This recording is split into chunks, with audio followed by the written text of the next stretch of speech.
Rule number 4 is to launch new assets to maximize quality clicks and learning within your budget.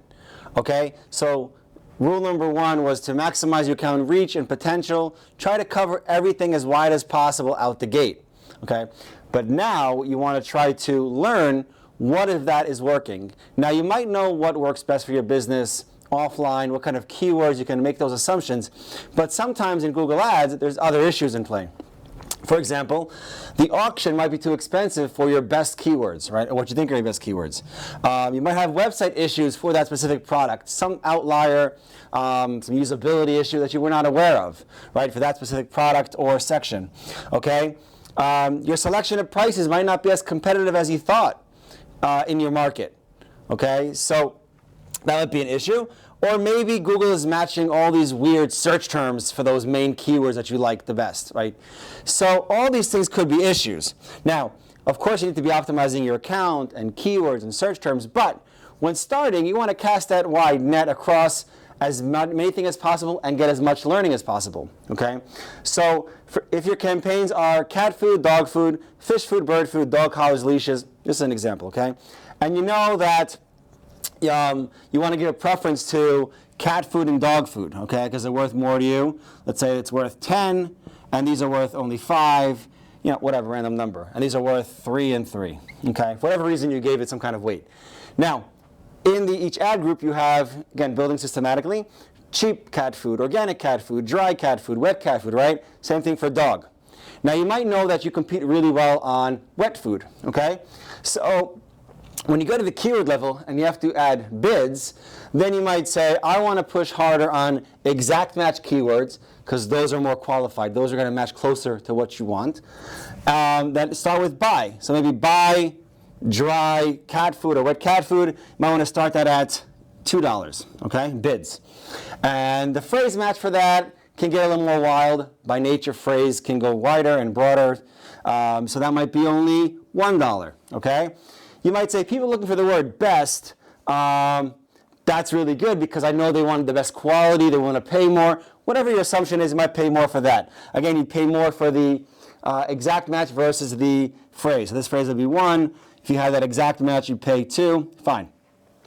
Then you might say, people looking for just dry or wet dog food, that's just kind of a general term.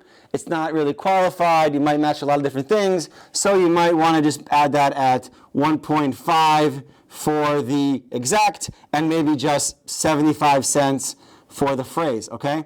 You do this, you can put some assumptions on what is worth what to you and certain bids. You want to start with low bids, as low as possible that makes sense within your industry. And then you can just watch what across all these, right, make these different adjustments based on each. And then watch the traffic come in. There's no traffic, then you can take all your keywords up one step, right? This might go to 250, right? It might go to 125, right? Just inch them up. Watch for traffic. No traffic, inch them up.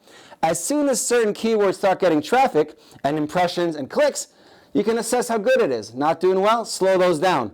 Let the others learn, okay?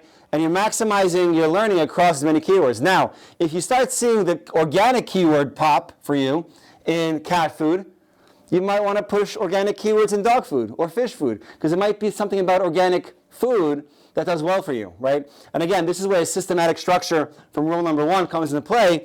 You can actually put some human intuition and learning as you're getting the traffic.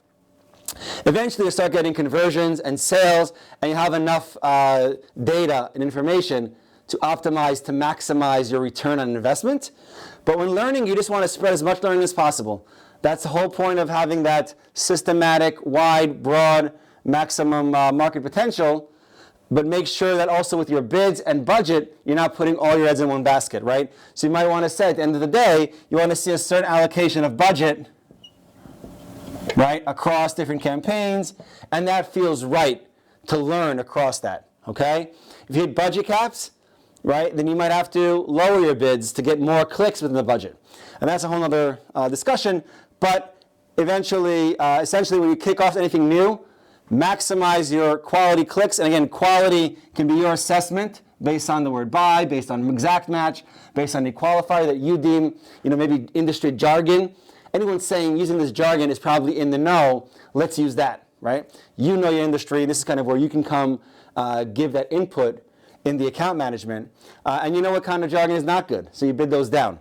Everything else is kind of be technical, and as you're learning, as you're optimizing the search terms, the account will evolve, and you should be getting more effective. Hope this helps.